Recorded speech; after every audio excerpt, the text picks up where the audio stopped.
जय हिंद साथियों, आज के इस क्लास में आप सभी का बहुत बहुत स्वागत है। तो साथियों, आज के इस क्लास में ज्योग्राफी यानी कि भूगोल का सेट नंबर 4 चलेगा।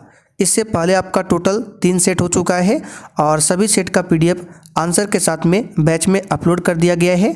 तो चलिए साथियों, शाम के 7:30 बज चुके हैं। फटाफट से आप लोग लाइव चैट के साथ जुड़ जाइए और जो भी साथी बिहार पुलिस 2025 के बैच से ज्वाइन करना चाहते हैं, आप लोग इस एप्लीकेशन को इंस्टॉल कर लीजिए।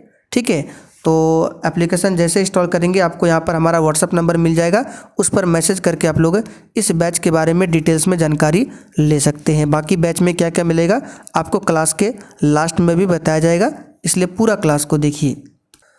तो साथियों, पहला क्वेश्चन देखिए, भारतीय वन्यजीव संस्थान किस स्थान पर स्थित है? जयपुर, देहरादून, भोपाल या फिर डी नई दिल्ली? चलिए, क्वेश्चन नंबर 1 के लिए आप लोग आंसर बताइए। भारतीय वन्यजीव संस्थान किस स्थान पर स्थित है? सही आंसर है बी ऑप्शन, देहरादून में। और यहाँ से क्या क्या क्वेश्चन बन सकता है? तो भारतीय वन्यजीव संस्थान जो है ये कहाँ पर है? देहरादून में। अगर आपसे पूछे कि वन्यजीव संरक्षण अधिनियम कब आया था, तो याद रखिएगा 1972 में आया था वन्यजीव संरक्षण, और इसी के तहत आया था प्रोजेक्ट टाइगर। कब आया था? तो 1973 में। ये सब क्वेश्चन आता है।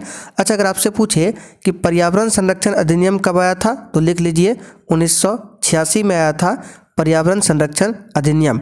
अच्छा, उपभोक्ता संरक्षण अधिनियम कब आया था? तो ये भी 1986 में। वन संरक्षण अधिनियम पूछे 1980 में। फिर से रिपीट कर देते हैं, वन्यजीव संरक्षण अधिनियम पूछे 1972 में, पर्यावरण संरक्षण अधिनियम पूछे 1986 में, और वन संरक्षण अधिनियम पूछे 1980 में। ठीक है, उपभोक्ता संरक्षण अधिनियम 1986 में। प्रोजेक्ट टाइगर की शुरुआत कब होती है? 1973 में। अच्छा, एक क्वेश्चन बताइए कि वन रिपोर्ट जो है प्रत्येक कितने साल के अंतराल पर जारी किया जाता है? तो याद रखिएगा 2। वन रिपोर्ट जो है प्रत्येक 2 साल में प्रकाशित किया जाता है। ये जो भी क्वेश्चन हम आपको बता रहे हैं आपको लिखने की ज़रूरत नहीं है, ये पूरा आपको लिखा हुआ नोट्स में मिल जाएगा। चलिए, क्वेश्चन नंबर देखिए दूसरा, जेमू ग्लेशियर किस राज्य में स्थित है? बताइए, जेमू ग्लेशियर किस राज्य में स्थित है? तो साथियों, जेमू ग्लेशियर जो है यह है सिक्किम में। कहाँ पर है? सिक्किम में स्थित है। जेमू ग्लेशियर की बात करें तो इसी से निकलता है तीस्ता नदी। ठीक है, तो तीस्ता नदी पूछे किस ग्लेशियर से निकलता है? जेमू ग्लेशियर। अच्छा, पूछे भारत का सबसे बड़ा ग्लेशियर कौन सा है? तो सियाचिन ग्लेशियर। सियाचिन ग्लेशियर ये भारत का सबसे बड़ा ग्लेशियर है। चलिए, क्वेश्चन नंबर देखिए तीसरा, भारत में कोयले का सबसे बड़ा उत्पादक राज्य कौन सा है? चलिए, आज आपका ज्योग्राफी का चौथा सेट चल रहा है। इससे पहले आपका टोटल 3 सेट हो चुका है और सभी प्रैक्टिस सेट का पीडीएफ आंसर के साथ में एप्लीकेशन पर अपलोड कर दिया गया है। बताइए, भारत में कोयले का सबसे बड़ा उत्पादक राज्य कौन सा है? तो याद रखिएगा छत्तीसगढ़। छत्तीसगढ़ भारत में कोयले का सबसे बड़ा उत्पादक है। अच्छा, कोयला भंडारण के मामले में सबसे आगे कौन है? तो झारखंड। भंडारण के मामले में झारखंड आगे है, लेकिन उत्पादन में छत्तीसगढ़ आगे है। विश्व में सबसे अधिक कोयला कहाँ है? तो चाइना। विश्व में पूछे तो चाइना ध्यान रखिएगा। अच्छा, भारत में सबसे पहले कोयला कहाँ से निकाला गया था? तो पश्चिम बंगाल के रानीगंज से। पश्चिम बंगाल के रानीगंज से सबसे पहले भारत में कोयला निकाला गया था, ध्यान रखिएगा। तो रानीगंज जो है कोयला के लिए प्रसिद्ध है। अच्छा, पूछे छत्तीसगढ़ का जो कोरबा है, कोरबा क्षेत्र, ये किस लिए प्रसिद्ध है? तो ये भी कोयला के लिए प्रसिद्ध है। कोयला जो है अवसादी चट्टान से मिलता है, ध्यान रखिएगा। और साथियों, अगर आपको हमारा व्हाट्सअप नंबर चाहिए तो आपको इस एप्लीकेशन को इंस्टॉल करना है। जैसे ही डाउनलोड करेंगे तो ऊपर ही आपको हमारा व्हाट्सअप नंबर मिल जाएगा, वहाँ पर मैसेज करके भी आप लोग बिहार पुलिस 2025 का जो बैच है उसके बारे में जानकारी ले सकते हैं। भारत में सिल्वर रिवॉल्यूशन किस क्षेत्र से संबंधित है?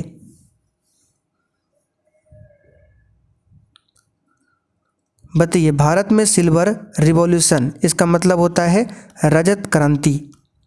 रजत क्रांति। तो इससे पहले वाले क्लास में सब हम आपको बता चुके हैं, गोल क्रांति, ठीक है, रजत क्रांति, सुनहरी क्रांति, पीली क्रांति, ये सब बता चुके हैं। तो रजत क्रांति जो है ये आपका संबंधित किससे हो जाएगा? अंडा से, ठीक है। यहाँ पर इसका आंसर क्या हो जाएगा? अंडा उत्पादन से संबंधित है रजत क्रांति। भूरी क्रांति पूछे तो याद कीजिए, बताया था हमने, ये उर्वरक से संबंधित है। कपास की बात करें, सबसे अधिक किस मिट्टी में होता है? तो काली मिट्टी में कपास की खेती सबसे अधिक होती है, ध्यान रखिएगा। और कपास जो है सबसे अधिक कहाँ पर होता है? गुजरात, महाराष्ट्र वाले क्षेत्रों में। दुग्ध उत्पादन किससे संबंधित है? तो श्वेत क्रांति। और भारत में श्वेत क्रांति के जनक कौन है? वर्गीज कुरियन। वर्गीज कुरियन भारत में श्वेत क्रांति के जनक है। इंद्रावती टाइगर रिजर्व कहाँ पर है? बैच के बारे में आपको क्लास के लास्ट में बताएंगे, ठीक है, पूरा डिटेल्स में बताएंगे। तो इंद्रावती नदी भी है और इंद्रावती टाइगर रिजर्व भी है। तो इंद्रावती टाइगर रिजर्व ये है छत्तीसगढ़ में। कहाँ पर है? छत्तीसगढ़ में। और इंद्रावती नदी की बात करें जिस पर है चित्रकूट जलप्रपात। कौन सा जलप्रपात है? चित्रकूट जलप्रपात। तो क्वेश्चन एग्जाम में बनता है कि भारत का नियाग्रा किस जलप्रपात को कहते हैं? तो चित्रकूट जलप्रपात को भारत का नियाग्रा कहते हैं, जो कि इंद्रावती नदी पर है। अच्छा, इंद्रावती नदी किस नदी की सहायक नदी है? तो गोदावरी। गोदावरी नदी की सहायक नदी है इंद्रावती नदी। गोदावरी नदी की लंबाई कितनी है? तो 1465 किलोमीटर है। गोदावरी नदी को दक्षिणी गंगा और वृद्ध गंगा के नाम से जाना जाता है। हाथी परियोजना कब आरंभ की गई? और देखिए साथियों, प्रश्न के साथ हम आपको जो भी एक्स्ट्रा क्वेश्चन बताएंगे आपको ध्यानपूर्वक सुनना है। और अगर आपने अभी तक बिहार पुलिस 2025 के लिए तैयारी को स्टार्ट नहीं किया है तो आप लोग अभी से तैयारी में लग जाइए और फटाफट से बिहार पुलिस 2025 के लिए नया बैच जो है आप ज्वाइन कर सकते हैं। तो हमने आपको बताया था प्रोजेक्ट टाइगर, ठीक है, यानी बाघ परियोजना, जो कि 1973 में आया था। और हाथी परियोजना जो है ये कल हमने आपको बताया था 1991-92 में आया था। इसके साथ में हमने आपको गैंडा परियोजना भी बताया था, यानी कि राइनो प्रोजेक्ट, ये आया था 2005 में। डॉल्फिन प्रोजेक्ट ये भी हमने आपको बताया था, जो कि 2009 में आया था। और 2009 में ही डॉल्फिन को भारत का राष्ट्रीय जलीय जीव घोषित किया गया था। स्वर्ण क्रांति का संबंध किस क्षेत्र से है? बिल्कुल आपका शुरुआत से ज्योग्राफी क्लास स्टार्ट किए हैं, इसलिए आप लोग भी बिल्कुल शुरुआत से क्लास कीजिए। तो स्वर्ण क्रांति जो है ये संबंधित है बागवानी से, यानी कि हॉर्टिकल्चर को ही बोला जाता है बागवानी। यहाँ पर बी ऑप्शन आपका सही जवाब है। जूट की बात करें, इसको कहा जाता है गोल्डन फाइबर, हिंदी में सुनहरा रेशा। सुनहरा रेशा यानी कि गोल्डन फाइबर बोला जाता है। और जूट सबसे अधिक कहाँ पर होता है? तो पश्चिम बंगाल में। और बिहार जूट उत्पादन में कौन से स्थान पर आता है? दूसरे स्थान पर। केंद्रीय जूट संस्थान कहाँ पर है? तो पश्चिम बंगाल की राजधानी कोलकाता में केंद्रीय जूट संस्थान है। अच्छा, अंतर्राष्ट्रीय जूट संस्थान पूछे कहाँ पर है? तो बांग्लादेश की राजधानी ढाका में। टोडा जनजाति कहाँ निवास करती है? और सेशन के लास्ट में आप लोग कितने क्वेश्चन सही कर पाते हैं साथियों, ये आपको सेशन के लास्ट में कमेंट करके हमें ज़रूर बताना है।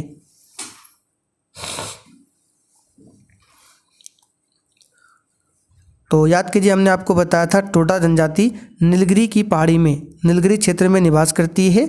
और राज्य पूछे तो तमिलनाडु, ठीक है। इसके साथ ही हमने आपको बताया था सेम्पेन जनजाति, ओंज जनजाति, जारवा जनजाति, सेंट्रलिस जनजाति, ये सभी कहाँ निवास करती है? तो अंडमान निकोबार में। अच्छा, गारो खासी जयंतिया जो जनजाति है ये कहाँ निवास करती है? आप लोग थोड़ा सा कमेंट करके बताइए। तो भारत का कौन सा राज्य सर्वाधिक लोहा उत्पादक राज्य है?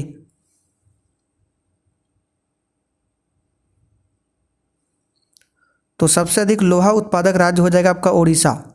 याद रखिएगा, महत्वपूर्ण क्वेश्चन है ओडिशा। सबसे अधिक बॉक्साइट का उत्पादन कहाँ पर होता है? एल्युमिनियम का अयस्क है बॉक्साइट, तो ये भी हो जाएगा आपका ओडिशा, ध्यान रखिएगा। छत्तीसगढ़ की बात करें तो कोयला में आगे है, सबसे नंबर 1 पर है उत्पादन में कोयला छत्तीसगढ़। कर्नाटक की बात करें तो ये सोना के लिए प्रसिद्ध है, कोलार के खाने जो कि कर्नाटक में है। सोना हो गया, कॉफ़ी हो गया, ठीक है, रेशम हो गया, इन सभी के लिए कर्नाटक आगे है। गारो पहाड़ियाँ कहाँ अवस्थित है? और इसी पर गारो खासी जनजाति है जो कि कहाँ पर है? मेघालय में। डी ऑप्शन आपका सही जवाब है।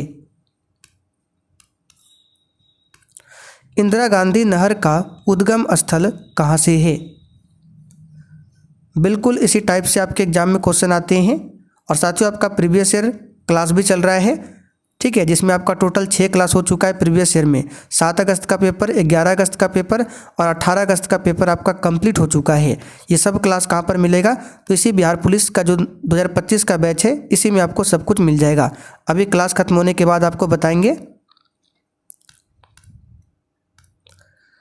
चलिए, तो इंदिरा गांधी नहर का जो उद्गम स्थल है ये कहाँ पर है? हरिके बैराज। कहाँ है? हरिके बैराज। सी ऑप्शन आपका सही जवाब है, ध्यान रखिएगा। भाखड़ा बांध की बात करें तो भारत का सबसे ऊंचा गुरुत्वीय बांध है भाखड़ा बांध, लेकिन सिर्फ पूछे भारत का सबसे ऊंचा बांध तो टिहरी बांध हो जाएगा। गुरुत्वीय में वो सबसे ऊंचा भाखड़ा बांध है। महाराष्ट्र में निम्नलिखित में से कौन सी एक फसल श्वेत क्रांति के नाम से जानी जाती है?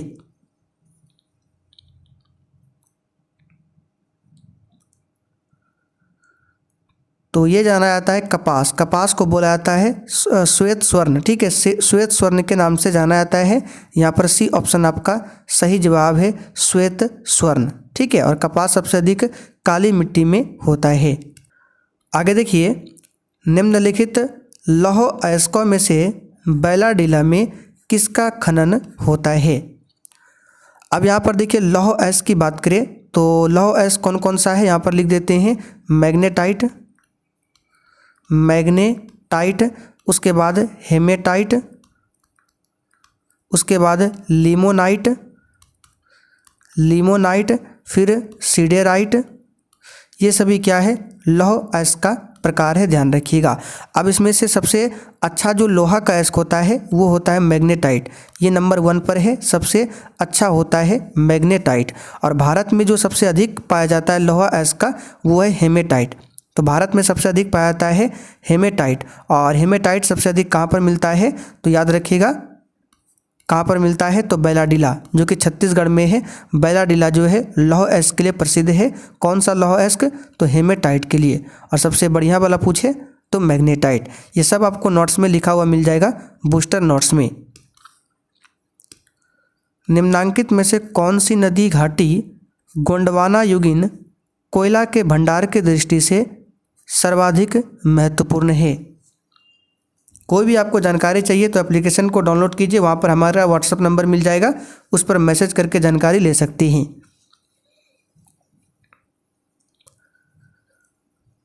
तो ये है दामोदर नदी घाटी। सी ऑप्शन आपका सही जवाब है, दामोदर नदी घाटी। और इसी क्षेत्र में आता है रानीगंज, जो कि अभी हमने आपको बताया था।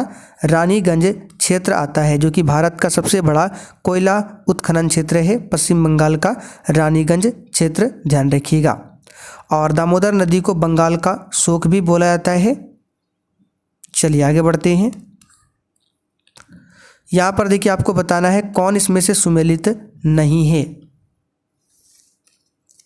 बताइए, बहुत ही शानदार क्वेश्चन है। और जैसे ही क्लास खत्म होगा इसका पूरा पीडीएफ आपको आंसर के साथ मिल जाएगा। और डेली पीडीएफ दिया जाता है क्लास का। तो तांबा के लिए कौन हो जाएगा? तो तांबा के लिए आपका हो जाएगा कौन?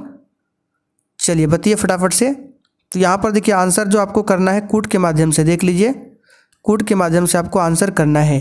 क्या बोला गया? कौन सुमिलित नहीं है? तो यहाँ पर देखिए बेल्लारी दिया है लौह, एक सेकंड। तो यहाँ पे देखिए सबसे पहले तांबा की बात करें, यहाँ चित्रदुर्ग दिया है। चित्रदुर्ग जो है ये लौह अयस्क के लिए प्रसिद्ध है। किसके लिए? एक सेकंड, लौह अयस्क। लौह अयस्क के लिए चित्रदुर्ग है, लेकिन यहाँ पे तांबा दिया है तो पाला ये सुमेलित नहीं है। लौह अयस्क के लिए बेल्लारी प्रसिद्ध है, ये भी सही है। मैग्नीज के लिए भीलवाड़ा दिया है, ठीक है, भीलवाड़ा राजस्थान में पड़ता है और ये मैग्नीज के लिए प्रसिद्ध नहीं है, तो ये भी गलत है। बाकी बॉक्साइट, कटनी, ये सभी सही दिया हुआ है। तो 1 और 3 गलत है, 1 और 3, तो यहाँ पर सी ऑप्शन सही है।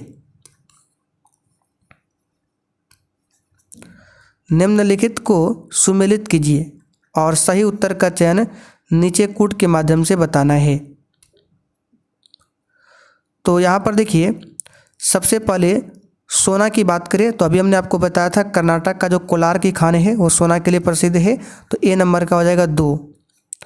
कोयला के लिए कौन सा प्रसिद्ध है, तो कोयला के लिए आपका कौन सा हो जाएगा, तो ये हो जाएगा झरिया, ऑप्शन के अकॉर्डिंग झरिया, तो बी का हो जाएगा 4। तांबा के लिए क्या हो जाएगा, तो तांबा के लिए हो जाएगा खितड़ी, ठीक है, खितड़ी प्रसिद्ध है तांबा के लिए, तो उसके बाद हो जाएगा 1। और लोहा के लिए कौन, कुद्रेमुख, कुद्रेमुख, तो यहाँ पे हो जाएगा 3, यानी कि 24-13 इसका कोड है।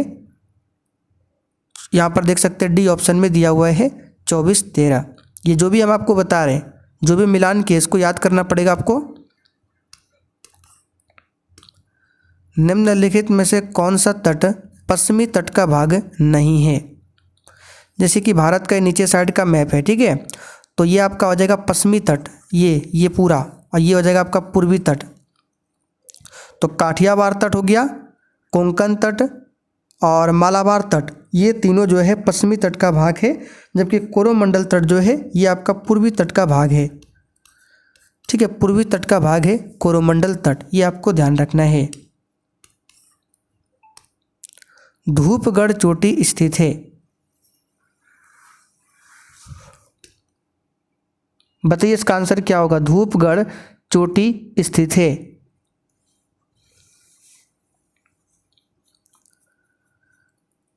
तो ये है सतपुड़ा रेंज में, सतपुड़ा रेंज में स्थित है धूपगढ़ की चोटी।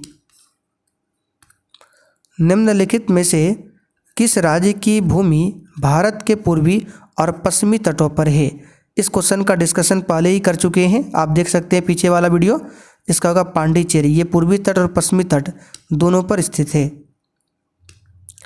लक्षद्वीप समूह के द्वीपों की उत्पत्ति निम्नलिखित में से किस प्रकार हुई है।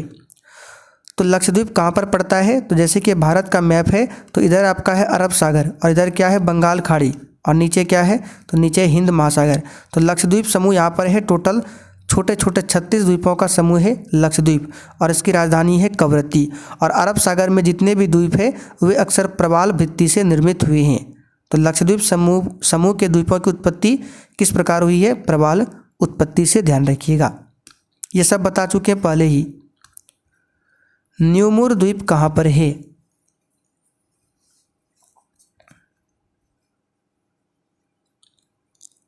तो बंगाल की खाड़ी में है न्यूमुर द्वीप। और न्यूमुर द्वीप जो है ये भारत और बांग्लादेश के बीच में विवाद का कारण बना रहता है, तो आंसर क्या होगा, बंगाल की खाड़ी। स्वतंत्रता से पूर्व कौन सा भारतीय क्षेत्र काला पानी के नाम से जाना जाता था। तो ये है अंडमान निकोबार द्वीप समूह में, जो कि सेलुलर जिले है, वहीं पर काला पानी की सजा मिला था वीर सावरकर को। आंसर है बी ऑप्शन। लक्षद्वीप में कितने द्वीप समूह है।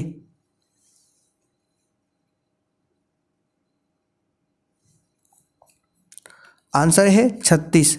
लक्षद्वीप की राजधानी कहाँ पर है, कवरत्ती। कवरत्ती लक्षद्वीप की राजधानी है। वर्तमान में भारत के किस स्थान को सफ़ेद पानी के नाम से जाना जाता है।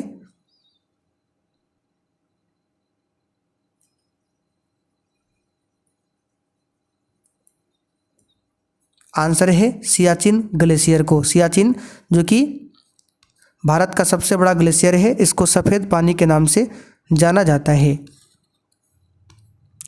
हैदराबाद का जुड़वा नगर कौन सा है। देखिए हैदराबाद जो है ये किस नदी के किनारे बसा हुआ है, तो मूसी नदी के किनारे। कलकत्ता हुगली नदी के किनारे बसा हुआ है, तो हैदराबाद का जुड़वा नगर है सिकंदराबाद। कोच्चि का जुड़वा नगर कौन सा है? तो ये है एर्नाकुलम। सिंपल क्वेश्चन है, एर्नाकुलम।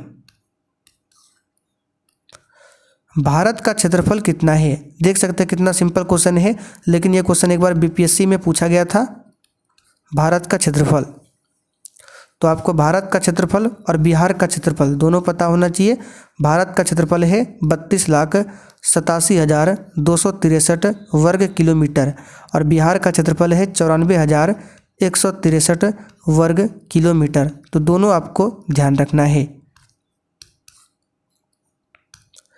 भारतीय उपमहाद्वीप मूलतः एक विशाल भूखंड का भाग था जिसे कहा जाता है।